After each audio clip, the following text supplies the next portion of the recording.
Hello दोस्तों, आप सभी का स्वागत है हमारे यूट्यूब चैनल स्टडी विद अर्श में। आज की इस वीडियो में हम काव्यांग परिचय से जो आपके 12th बोर्ड एग्जाम में क्वेश्चन पूछे जाते हैं उन क्वेश्चंस के बारे में डिस्कस करेंगे। मैं आपको बता दूं कि काव्यांग परिचय टॉपिक से आपके 8 नंबर के क्वेश्चन पूछे जाते हैं। इस काव्यांग परिचय टॉपिक को हम 3 वीडियो में कवर करेंगे। आज का ये वीडियो पार्ट फर्स्ट है। मैं आपको वीडियो स्टार्ट करने से पहले आपको सिलेबस के बारे में थोड़ा बता देता हूँ कि काव्यांग परिचय से आपको किस किस टॉपिक से आपके क्वेश्चन पूछे जाते हैं और कितने कितने क्वेश्चन पूछे जाते हैं। तो पहले तो मैं आपको बता दूं कि आपको इसमें 6 रिक्त स्थान पूर्ति वाले प्रश्न पूछे जाते हैं और एक आपको लघुत्तरात्मक प्रश्न पूछा जाता है। 6 रिक्त स्थान पूर्ति वाले जो प्रश्न होते हैं वो प्रत्येक 1 नंबर का होता है। इस प्रकार ये तो आपके 6 नंबर के हो गए 6 क्वेश्चन, और एक जो लघुत्तरात्मक क्वेश्चन होता है वो 2 नंबर का होता है। इस प्रकार आपके 6 + 2 = 8 नंबर के इसमें से आपको क्वेश्चन पूछे जाते हैं। तो चलिए सिलेबस देख लेते हैं। सिलेबस में आपको 3 टॉपिक देखने होंगे। इसमें अलंकार है, छंद है और काव्य गुण दोष है। अलंकार के बारे में और छंद के बारे में याद रखना कि आपको सभी प्रकार के अलंकार और छंद नहीं पढ़ने, जो सिलेबस में दे रखे हैं उन्हीं के बारे में पढ़ना है, क्योंकि आपको एग्जाम में इन्हीं अलंकार से क्वेश्चन पूछे जाएंगे। तो अलंकार में आपको कौन कौन से पढ़ने हैं? अन्योक्ति अलंकार है, समासोक्ति अलंकार है, विभावना है, विशेषोक्ति है, दृष्टांत है, प्रतीप है, मानवीकरण है और व्यतिरेक अलंकार है। छंद में बात करें तो गीतिका, हरिगीतिका, छप्पय, कुंडलिया, द्रुत विलंबित, वंशस्थ, कवित्व, सवैया छंद। तो इस प्रकार से ये आपका सिलेबस होता है। तो क्वेश्चन स्टार्ट करने से पहले आप वीडियो को लाइक शेयर करें, साथ ही चैनल को सब्सक्राइब करें और बेल आइकन को भी प्रेस करें, जिससे आपको आने वाले वीडियोस की नोटिफिकेशन समय पर प्राप्त हो सकें। चलिए क्वेश्चन देखते हैं। क्वेश्चन नंबर 1 है, रिक्त स्थान अलंकार में किस वस्तु का सीधा वर्णन न करके उसी के समान किसी अन्य वस्तु का वर्णन करके उस वस्तु का ज्ञान कराया जाता है? तो इसका आपका करेक्ट आंसर होगा अन्योक्ति अलंकार। मैं आपको एक चीज़ और बता दूं कि इस वीडियो में हम सिर्फ क्वेश्चन ही डिस्कस नहीं करेंगे, उनके साथ साथ हम उनका डिटेल डिस्कशन भी करेंगे, जिससे कि आपको जो लघुत्तरात्मक क्वेश्चन आपसे पूछा जाता है एक क्वेश्चन 2 नंबर का, उसके आंसर भी आप आराम से लिख के आ सको। ठीक है, तो हम अन्योक्ति अलंकार के बारे में देखते हैं। तो अन्योक्ति अलंकार में क्या है कि इस अलंकार में किसी वस्तु का सीधा वर्णन न करके उसी के समान किसी अन्य वस्तु का वर्णन करके उस वस्तु का ज्ञान कराया जाता है। यानी कि इसमें जो आपकी पंक्तियां होंगी, उन पंक्तियों में क्या होगा कि जिस वस्तु का कवि वर्णन करना चाह रहा होगा वो वस्तु स्पष्ट रूप से आपको दिखाई नहीं देगी, उसकी बजाय किसी अन्य वस्तु का वो प्रयोग करेगा। इसमें अप्रस्तुत को क्या कहेंगे? उपमान के वर्णन के माध्यम से प्रस्तुत यानी कि उपमेय का ज्ञान होता है।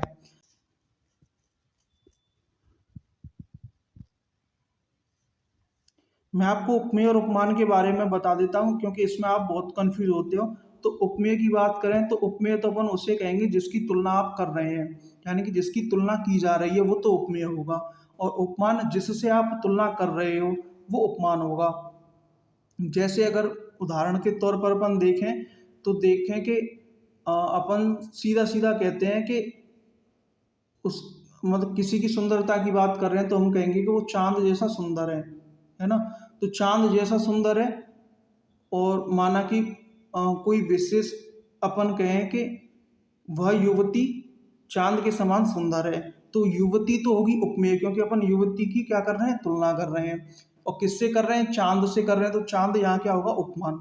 ठीक है, आई होप उपमेय और उपमान का डाउट आपका क्लियर हो गया होगा। तो चलिए अब अपन उदाहरण देखते हैं, अन्युक्ति अलंकार के उदाहरण।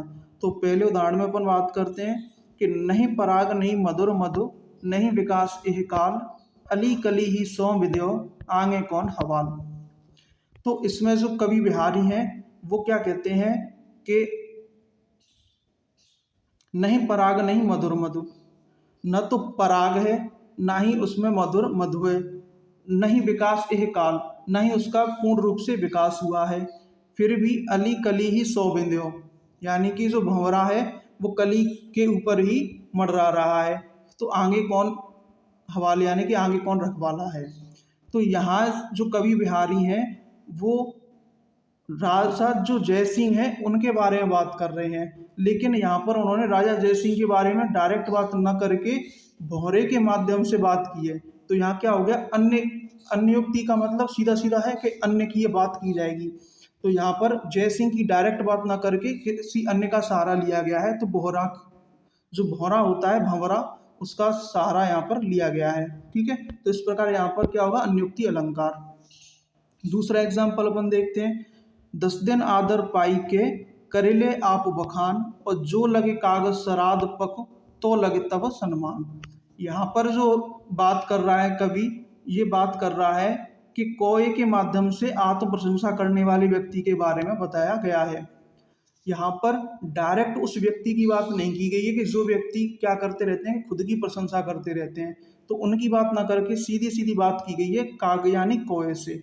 तो कोय की बात उन्होंने की है कि 10 दिन में जो कोय के जो श्राद्ध पक्ष में जो उसको महत्व दिया जाता है वो कभी और नहीं मिलता। तो ठीक है, इस प्रकार से जो आत्म प्रशंसा करने वाले व्यक्ति हैं वो कभी भी अधिक लंबे समय तक सम्मान नहीं पा सकते हैं। ठीक है, चलिए नेक्स्ट क्वेश्चन की तरफ बढ़ते हैं। नेक्स्ट क्वेश्चन है, सिंधु सेज पर धरा वधु अब तनिक संकुचित बैठी सी। इस पंक्ति में अलंकार कौन सा होगा, यानी कि इस पंक्ति में रिक्त स्थान फिर अलंकार। तो आपको रिक्त स्थान में अलंकार बताना है कि कौन सा अलंकार है। तो इसका पहले हम करेक्ट आंसर देखते हैं, फिर डिस्कस करेंगे। ठीक है, तो इसका करेक्ट आंसर होगा समासोक्ति अलंकार। अब समासोक्ति अलंकार किस बिहाफ पर है उसको अपन जानने से पहले समासोक्ति अलंकार की परिभाषा के बारे में देखते हैं। तो समासोक्ति अलंकार क्या है,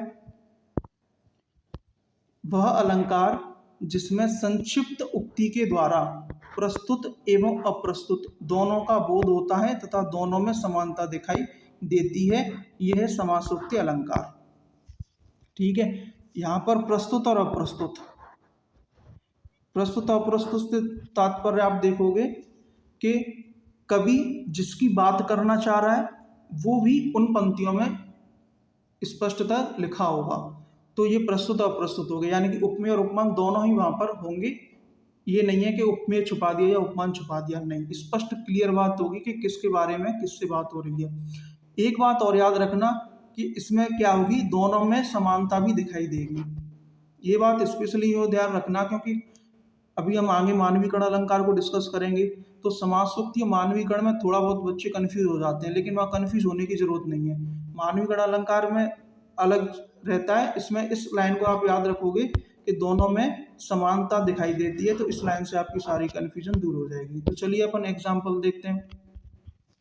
तो एग्जाम्पल में पहला एग्जाम्पल है, यह नगर सोता है जैसे कोई गहरी नींद में सोया।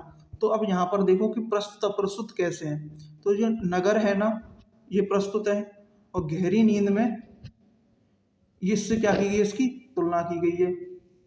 तो नगर सोता है जैसे कोई गहरी नींद में सोया है। तो यहाँ पर क्या है कि दोनों में समानता किस तरह से अपन देखते हैं कि नगर सोता है से मतलब है कि शांत नगर है, और कोई गहरी नींद में अगर कोई व्यक्ति सोया हुआ है तो वो भी कैसा होगा, शांत होगा, क्योंकि उसे पता नहीं रहेगा कि क्या हो रहा है। ठीक है, तो इस प्रकार यहाँ शांत नगर की तुलना किससे की गई है, कोई गहरी नींद में सोए हुए व्यक्ति से। ठीक है, इस प्रकार दूसरा एग्जाम्पल अपन देखते हैं कि घूमती है हवा जैसे कोई नाचती हुई लड़की।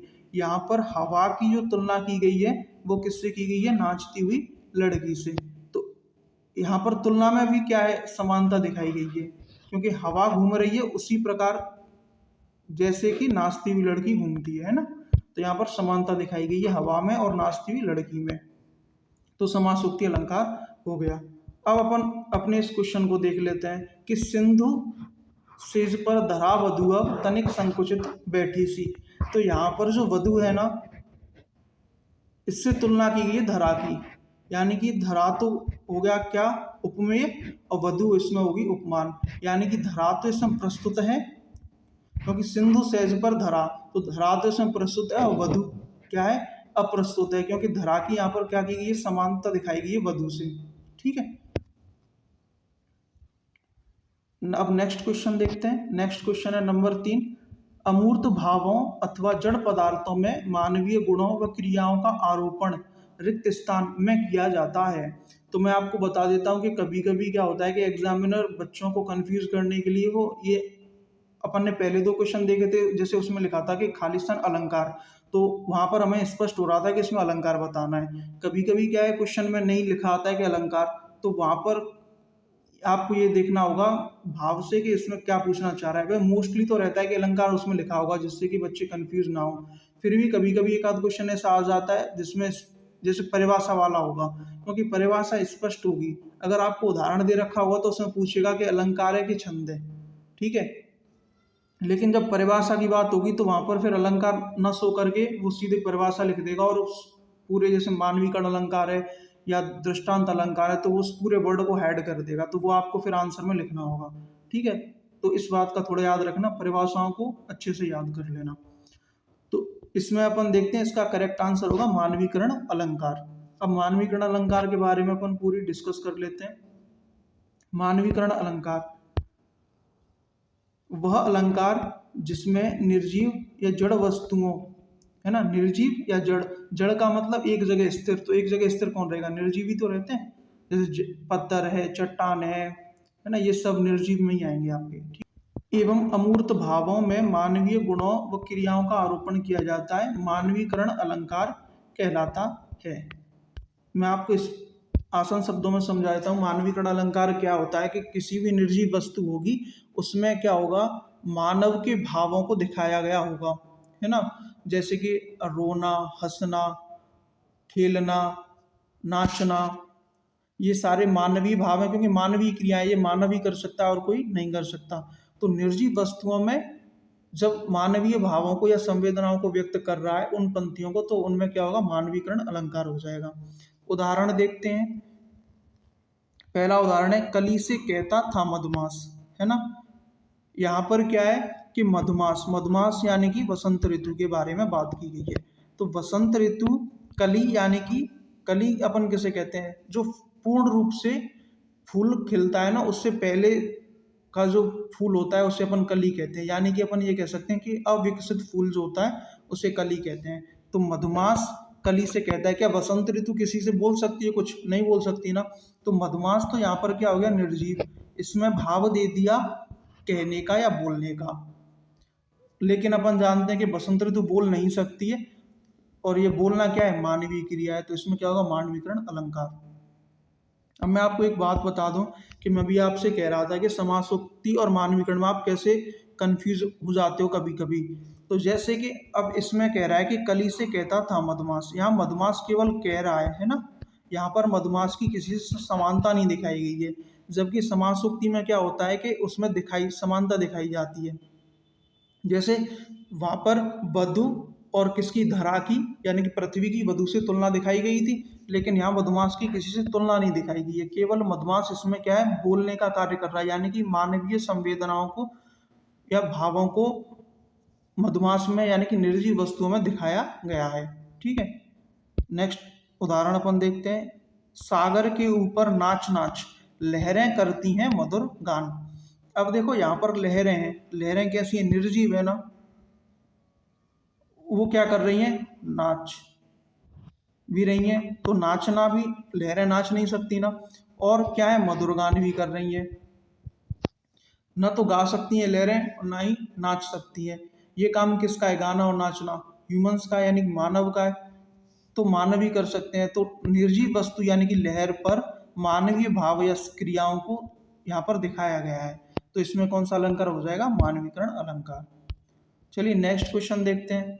नेक्स्ट क्वेश्चन है हमारा 4 नंबर, जहाँ कारण का अभाव होने पर भी कार्य का होना वर्णित होता है, वहाँ होता है।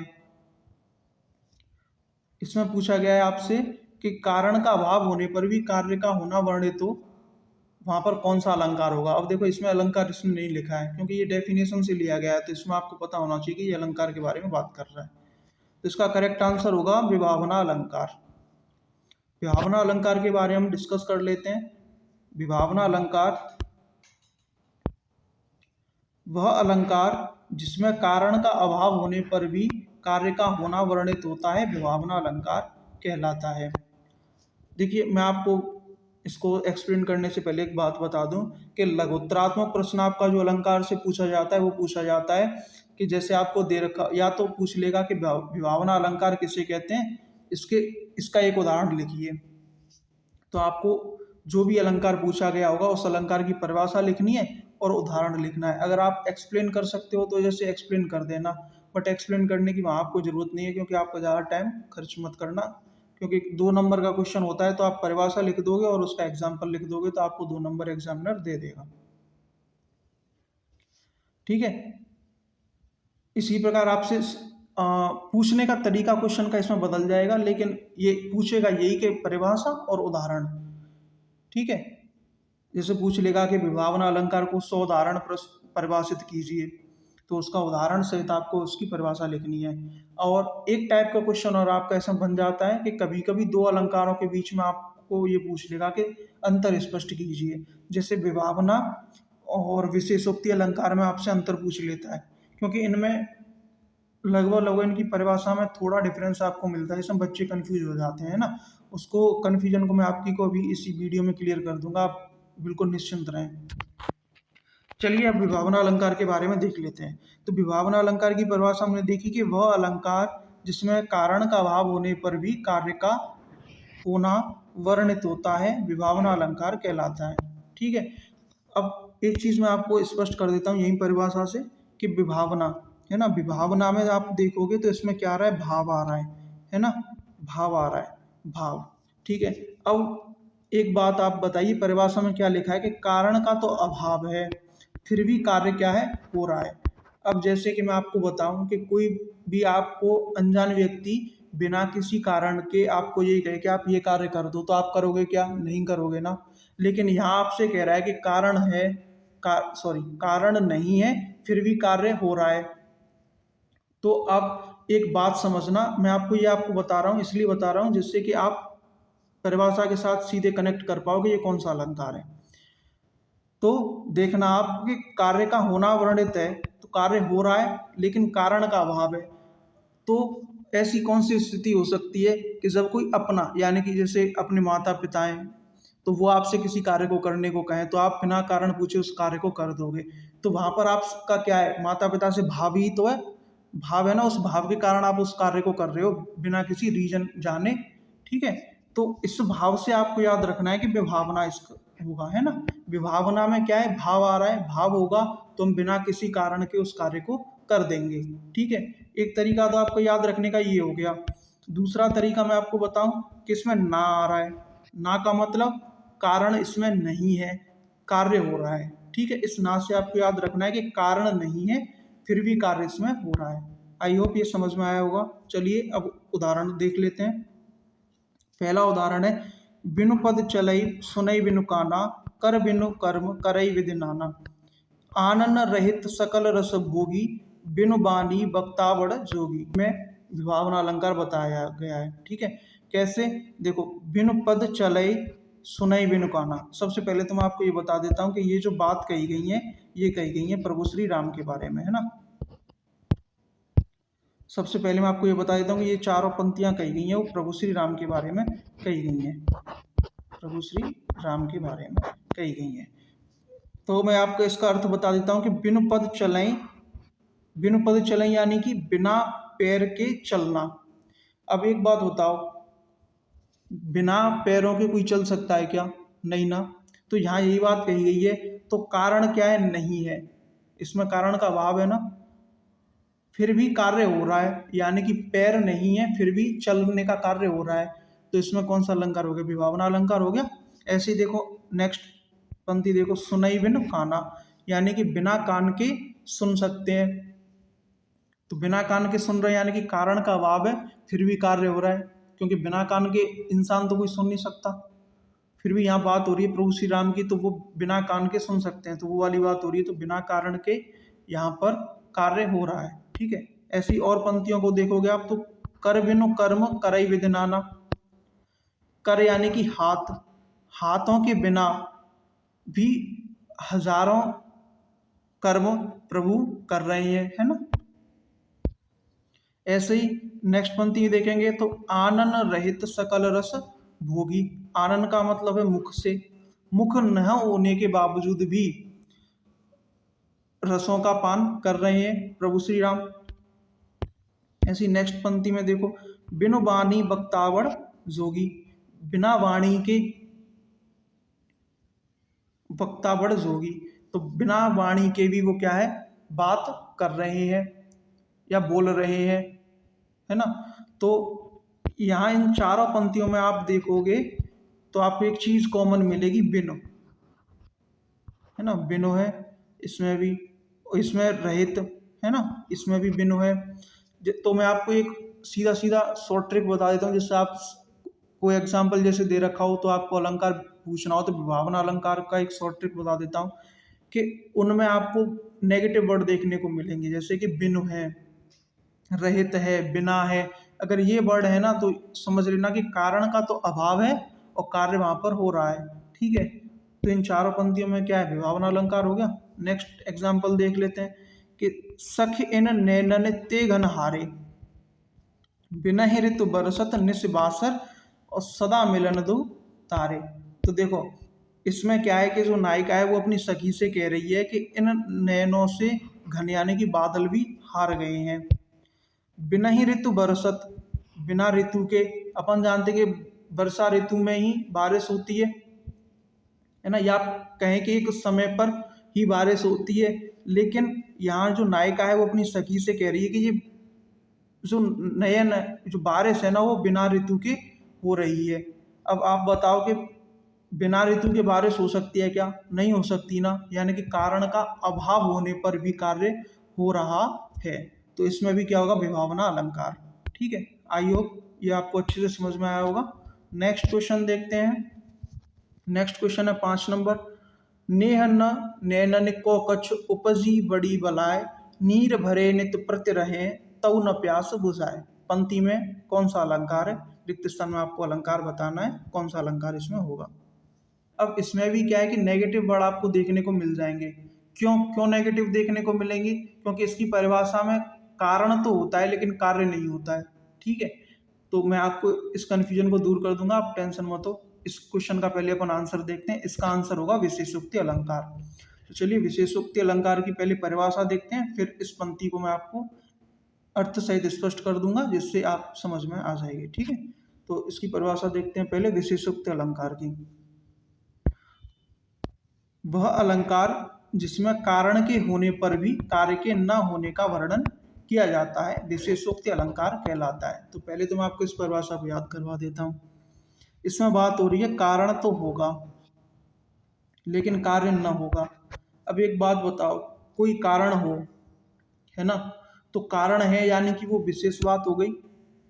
किसी चीज किसी बात का या किसी कार्य को करने के पीछे आपके पास कारण है, यानी कि आपके माता पिता आपको कोई कारण बता रहे हैं, है ना। तो वो कारण बता रहे हैं, इसका मतलब वैसे माता पिता आपको कोई कार्य करने को कहेंगे तो सीधा कहेंगे कि आप ये कार्य कर दो, लेकिन वो आपको कारण बता रहे हैं तो कारण बताने का मतलब है वो कोई विशेष बात है। तो विशेष से याद रखना कि विशेषोक्ति अलंकार में कारण तो होगा लेकिन कार्य नहीं होगा, है ना। कारण तो होगा लेकिन कार्य नहीं होगा, ये बात आप याद रखना। इस बात से थोड़ा ये चीजें आपको याद रखने के लिए बताई जा रही। तो परिभाषा क्या होगी कि वह अलंकार जिसमें कारण के होने पर भी कार्य का ना होना वर्णित हो विशेषोक्ति अलंकार कहलाता है। चलिए इसको उदाहरण देखते हैं। तो पहला उदाहरण है, दो दो मेघ बरसते मैं प्यासी की प्यासी। समझो इस पंक्ति का अर्थ क्या है कि दो दो मेघ यानी कि बादल, दो दो मेघ बरस रहे हैं फिर भी जो नायिका या युवती है वो प्यासी की प्यासी है। तो इसका कहने का अर्थ क्या हो गया कि कारण तो है, कारण क्या है कि मेघ बरस रहे हैं फिर भी कार्य नहीं हो पा रहा है। क्यों, अगर मेघ बरसेंगे यानी कि पानी बरस रहा है तो फिर जो व्यक्ति है वो प्यासा नहीं रहना चाहिए ना, यही तो लॉजिक कहता है। लेकिन यहाँ लॉजिक फेल हो रहा है। कैसे फेल हो रहा है कि कारण तो है लेकिन कार्य नहीं हो रहा है, तो ये विशेष बात हो गई। विशेष बात होगी तो यहाँ विशेषोक्ति अलंकार हो जाएगा। नेक्स्ट लाइन देखते हैं, फूलें फलई न बैत जदपि सुधा बरसहि जलद, मूरख हृदय न चेत जो गुरु मिलहि विरंच सम।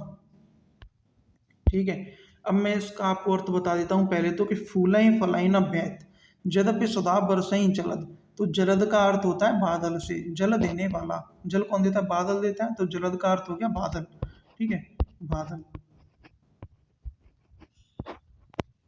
जलद का अर्थ हो गया बादल। ये इस पंक्ति में कहना चाह रहा है कवि कि बादल अगर अम्र सुधा यानी कि अमृत अमृत की वर्षा भी कर दे तो बेंत जो होता है वो कभी फूले फले नहीं होगा। यानी कि जो बेंत का वृक्ष है वो कभी फूल नहीं देगा और फल नहीं देगा, चाहे बादल अमृत की वर्षा ही क्यों ना कर दे।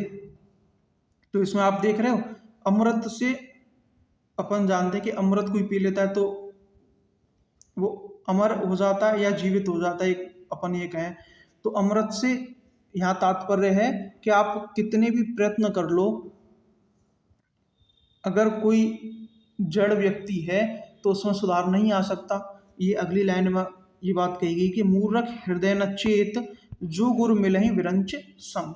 यानी कि मूर्ख व्यक्ति है उसके हृदय में आप बदलाव नहीं कर सकते, चाहे गुरु जो है वो आपको कितना ही विद्वान मिल जाए, चाहे ईश्वर रूपी मिल जाए या कितना भी महान साधु संत मिल जाए, वो मूर्ख व्यक्ति के हृदय में चेत नहीं ला सकता।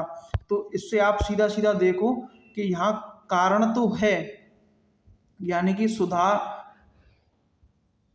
रूपी यहाँ पर बारिश हो रही है, फिर भी बेंत में क्या है फूल और फल नहीं आ रहे हैं। तो इसका मतलब कारण तो है लेकिन कार्य नहीं हो रहा है। तो यहाँ पर क्या है विशेषोक्ति अलंकार है। अब अपने क्वेश्चन को देख लेते हैं। क्वेश्चन में है कि नेहन नैनन को कछ उपजी बड़ी बलाय।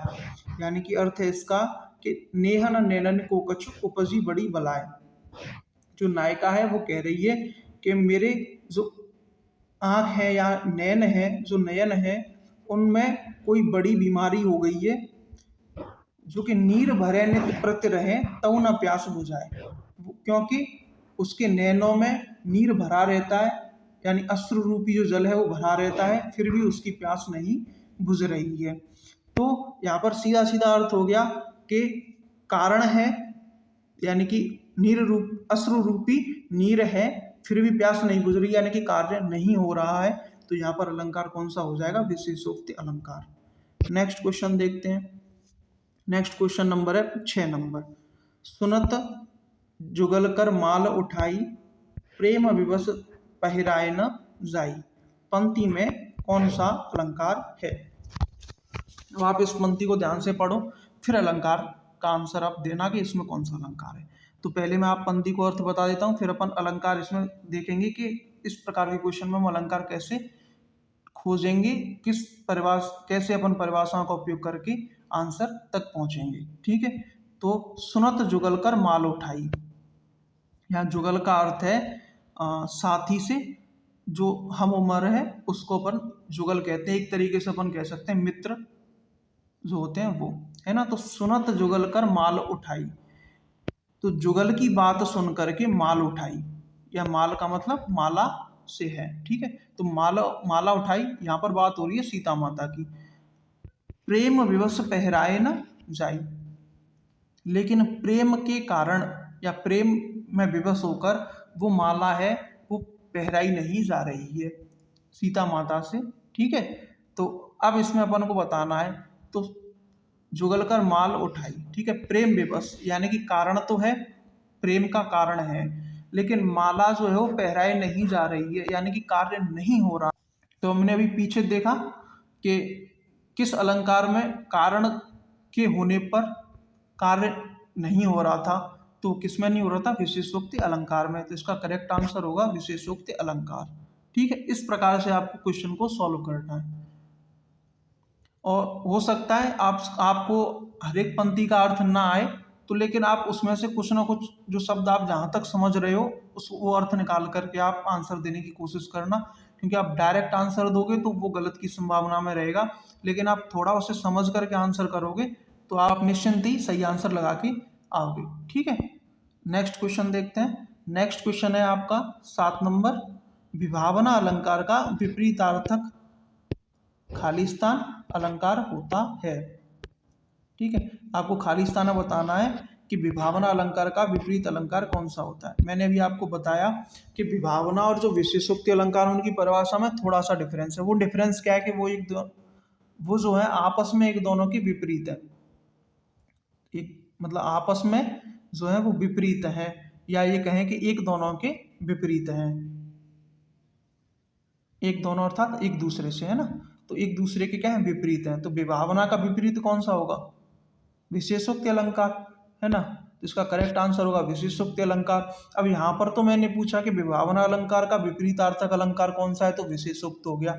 हो सकता है एग्जामिनर आपसे ये पूछ ले कि विशेषोक्ति अलंकार का विपरीतार्थक अलंकार कौन सा है, तो वहां पर आपका आंसर हो जाएगा विभावना अलंकार है। ठीक है, नेक्स्ट क्वेश्चन देखते हैं, क्वेश्चन नंबर 8। बिगड़ी बात बने नाही, लाख करे किन कोय, रहीमन फाटे दूध को, मथे न माखन होए। पंक्ति में कौन सा अलंकार है, तो इसका करेक्ट आंसर होगा दृष्टांत अलंकार। अब अपन दृष्टांत अलंकार के बारे में देख लेते हैं, फिर इस पंक्ति के अर्थ को समझ करके देखेंगे कि दृष्टांत अलंकार इसमें क्यों है। ठीक, तो दृष्टांत अलंकार की अपन बात करें तो दृष्टांत अलंकार की परिभाषा है कि वह अलंकार जिसमें पहले एक बात कही जाए, फिर उससे मिलती जुलती दूसरी बात कही जाए। समझना, पहले तो एक बात कही जा रही है, फिर उससे मिलती जुलती ही क्या है, दूसरी बात कही जा रही है, लेकिन क्या है, उन दोनों में भिन्न भिन्न धर्म होने पर। धर्म का यहाँ पर मतलब है कि जो पहली पंक्ति है या पहली बात है वो तो कही जा रही है किसी और संदर्भ में, और जो दूसरी बात है वो कही जा रही है दूसरे संदर्भ में, लेकिन उनमें क्या है, बिंब प्रतिबिंब का भाव है। लेकिन वो लगभग लगभग क्या है कि उस एक अर्थ की ओर ही इंगित कर रहे हैं चीज़ों को, कि संदर्भ उनके अलग अलग हैं, यानी कि जो वो बात कही जा रही है वो अलग संदर्भ में, वो अलग संदर्भ में, लेकिन वो चीज़ों को इंगित एक ही तरफ कर रहे हैं। ठीक है, तो वो दृष्टांत अलंकार कहलाता है। एक चीज़ और मैं आपको बता दूं, ये लाइन याद रखना कि उपमेय और उपमान में बिंब प्रतिबिंब का इसमें भाव होता है। तो अगर आपसे एग्जाम में पूछ ले कि उपमेय और उपमान में बिंब प्रतिबिंब भाव खाली स्थान होता है, तो आप क्या करके आओगे, दृष्टांत अलंकार में होता है। ठीक है, अब इसका उदाहरण देख लेते हैं। उदाहरण है, जो रहीम उत्तम प्रकृति का, कर सकल कुसंग, चंदन विष व्यापत नहीं, लिपटे रहत भुजंग।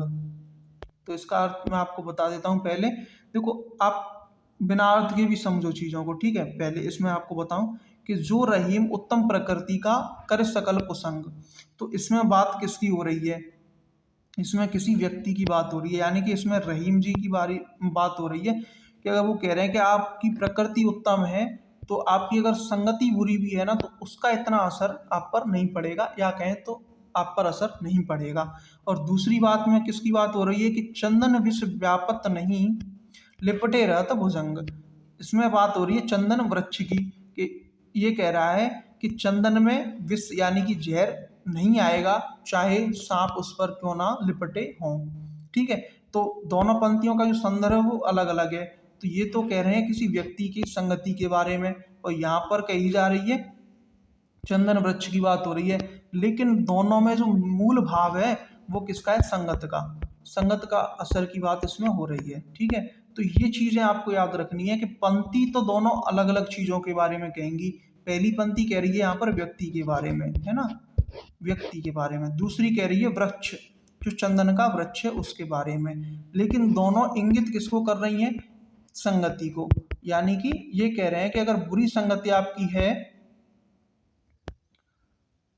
अगर आप सही हो, तो आप पर उस संगति का असर नहीं पड़ेगा। ठीक है, अब अपन क्वेश्चन की तरफ चलते हैं। क्वेश्चन में क्या है कि बिगड़ी बात बने नहीं, लाख करे किन कोय। यानी कि इसमें बात हो रही है कि जो बात बिगड़ गई है वो नहीं बन सकती, चाहे कितने भी प्रयास कर लिए जाए। ये तो पहली पंक्ति हो गई आपकी। दूसरी पंक्ति है कि रहीमन फाटे दूध को, मथे न माखन होए।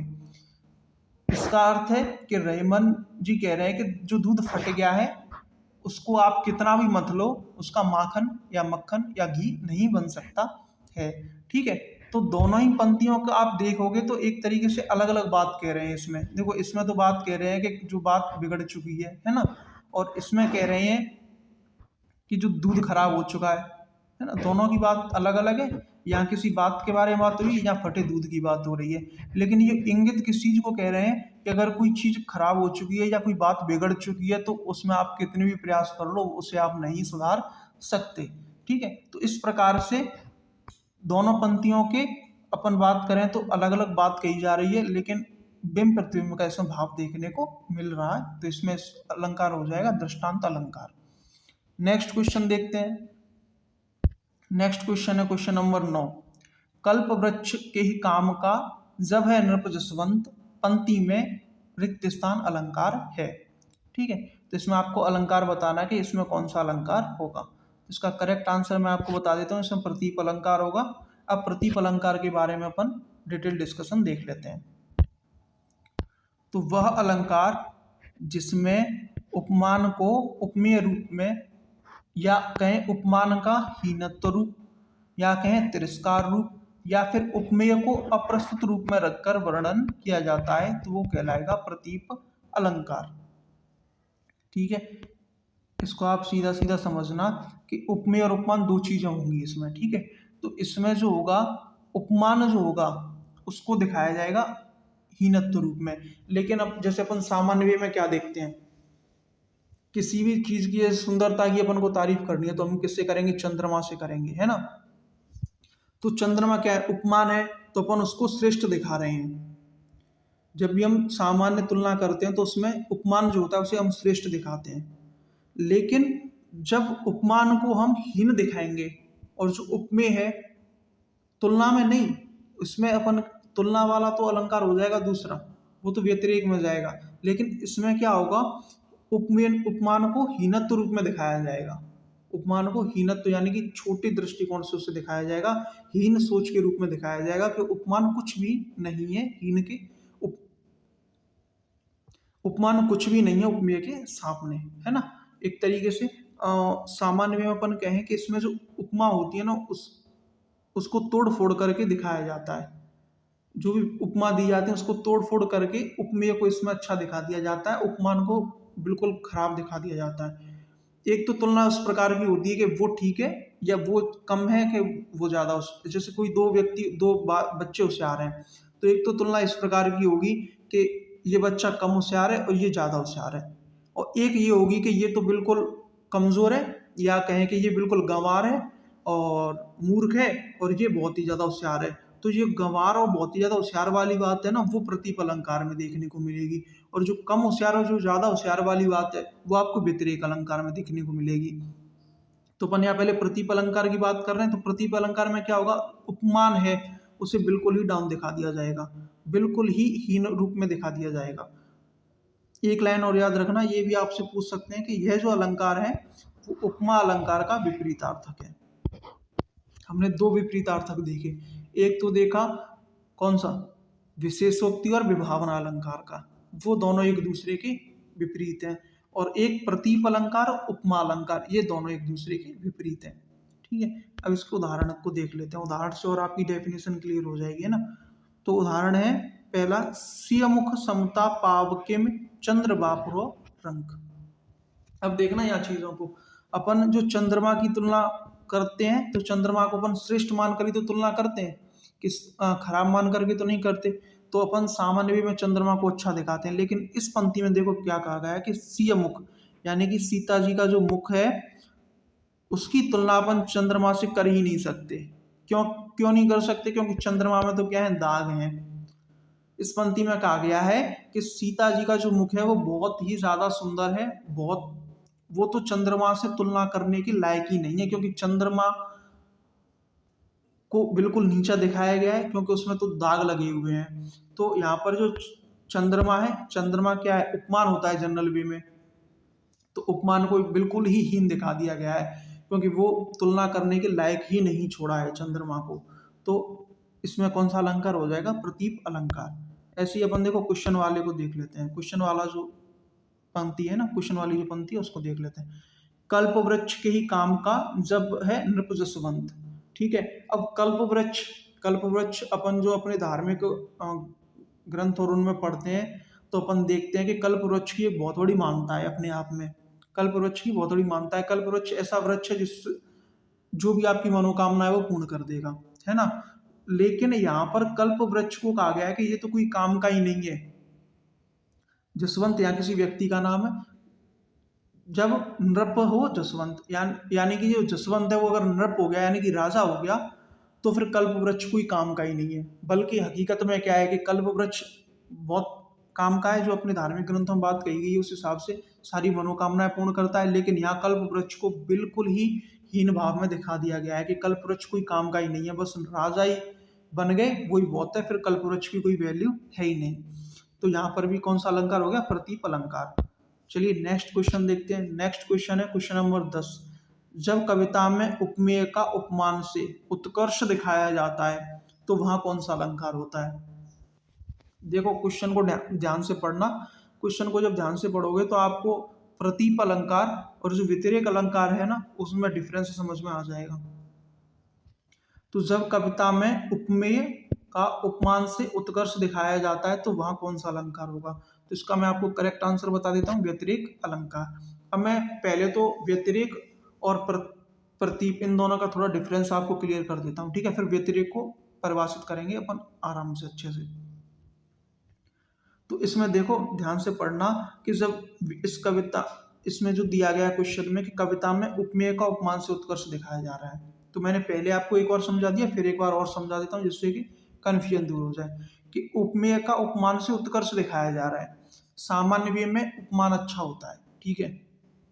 उपमान अच्छा होता है, उपमेय भी अच्छा होता है, लेकिन उपमेय की तुलना उपमान से की जा रही है तो उपमान सर्वश्रेष्ठ है और उसको अपन दिखा रहे हैं कि ये व्यक्ति ये जैसा, यानी कि उपमेय उपमान जैसा है।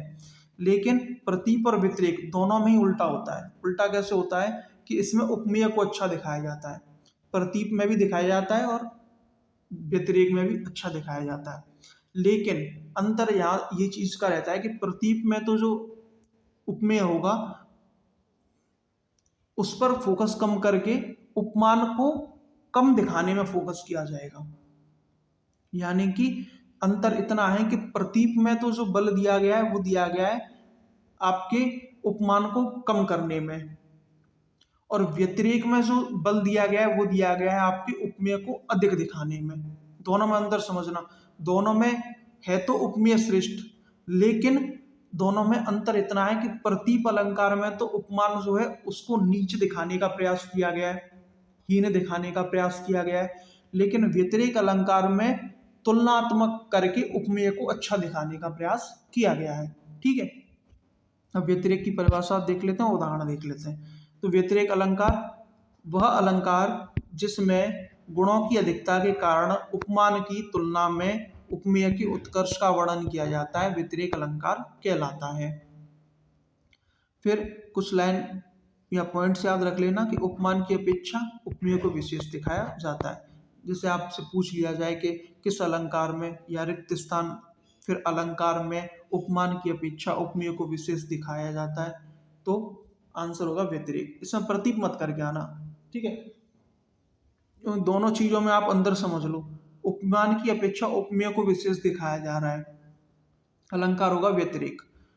अगर यहां दिखाया गया होता कि उपमान को हीनत्व या तिरस्कार रूप में दिखाया जाता है तो प्रतीप अलंकार होता। समझ रहे हो?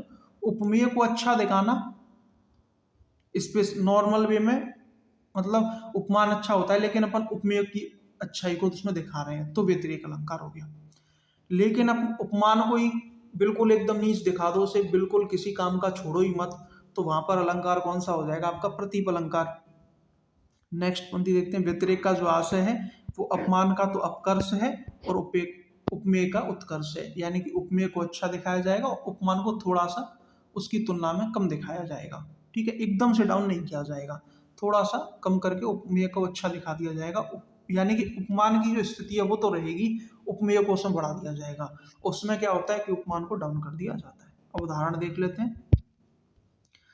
सिय मुख शरद कमल जिम किम कहे जाए और निश मलिन रहत वह निषिदन यह बिग साय। इसका पहले अर्थ देख लेते हैं। सिय मुख शरद कमल, यहाँ पर जो सीता जी के मुख की तुलना की गई है वो शरद ऋतु में खिलने वाले कमल से की गई है, ठीक है? तो यहाँ पर कहा गया है कि जो कमल का फूल है उसकी सुंदरता या उसकी चमक वो रात्रि को फीकी पड़ जाती है ना? लेकिन जो सीता जी के मुख है उसकी चमक, उसकी सुंदरता प्रतिदिन बढ़ती जाती है वो कम नहीं होती है। इसलिए यहाँ पर सीता जी का मुख जो है वो क्या है, उपमेय है, और शरद कमल क्या है, उपमान है। तो यहाँ पर उपमेय को श्रेष्ठ दिखाया गया है शरद कमल की तुलना में, सीता जी के मुख को अच्छा बताया गया है। नेक्स्ट उदाहरण है, साधु उच्च है शैल सम किंतु पर प्रकृति सुकुमार। ठीक है, यहाँ पर देखो, अब दोनों उदाहरणों को मैं आपको बताऊंगा तो और आपकी चीजें क्लियर हो जाएंगी। ठीक है, पहले इसका अर्थ देख लेते हैं कि साधु उच्च है शैल सम, यानी कि साधु तो शैल यानी कि शैल का अर्थ होता है पर्वत से। ठीक है, तो साधु पर्वत के समान है। ठीक है, बहुत ऊंचा है, पर्वत के समान है, लेकिन लगा दिया ना उसने, लेकिन प्रकृति सुकुमार है। प्रकृति कैसी है, सुकुमार है। तो यहाँ पर जो साधु है वो उसको थोड़ा सा अपकर्ष में दिखाया गया है और प्रकृति को उत्कर्ष में दिखाया गया है। यानी कि प्रकृति उपमेय है, उसका उत्कर्ष दिखाया गया है, साधु उपमान उसका अपकर्ष दिखाया गया है, यानी कि प्रकृति को उससे श्रेष्ठ बताया गया है। यहाँ पर आप देखना कि साधु यानी कि उपमान को भी श्रेष्ठ है तो है रखा गया है, उसमें ये नहीं है कि साधु को कम दिखा के फिर प्रकृति को अच्छा बताया गया है, नहीं। साधु भी ठीक जो है जिस स्तर पर उस स्तर पर बताया गया है, और लेकिन प्रकृति को थोड़ा सा अच्छा बता दिया गया है, तो इसमें व्यतिरेक अलंकार हो जाएगा। ठीक है, इस तरह से प्रतीप और व्यतिरेक में आप अंतर समझ गए होंगे। तो आज की वीडियो में बस इतना ही डिस्कस करते हैं। अलंकार आज की वीडियो में हमने जो आपके सिलेबस में जितने भी 8 अलंकार दे रखे हैं उनके बारे में हमने डिस्कस कर लिया है। हमने देख लिया कि रिक्त स्थान पूर्ति वाले प्रश्न आपसे किस तरह पूछे जाएंगे, और मैंने आपको बता दिया कि लघुत्तरात्मक प्रश्न आपके किस तरह पूछे जाएंगे और आंसर कैसे करना है वो हमने देख ही रखा है कि अलंकार का नाम लिख के डैश लगा के उसकी परिभाषा लिखनी है, उसके बाद उसका एग्जाम्पल लिखना है। अगर समय की बचत आपको करनी है तो उसका अर्थ वगैरह मत लिखो, क्योंकि 2 नंबर का होता है, 2 नंबर आपको परिभाषा उदाहरण लिखने पर ही मिल जाएंगे। और ये कि समय आपके पास है और आपको और ज़्यादा अच्छा लिखना है तो आप 1-2 लाइन में उसका अर्थ, उदाहरण का अर्थ भी लिख दोगे तो और अच्छा हो जाएगा। ठीक है, तो आज की वीडियो को बस यहीं रोकते हैं। तो चैनल को लाइक, शेयर एंड सब्सक्राइब कर दें, साथ ही बेल आइकन को भी प्रेस कर लें जिससे आपको आने वाले वीडियोस की नोटिफिकेशन समय पर प्राप्त हो सके। Thanks for watching.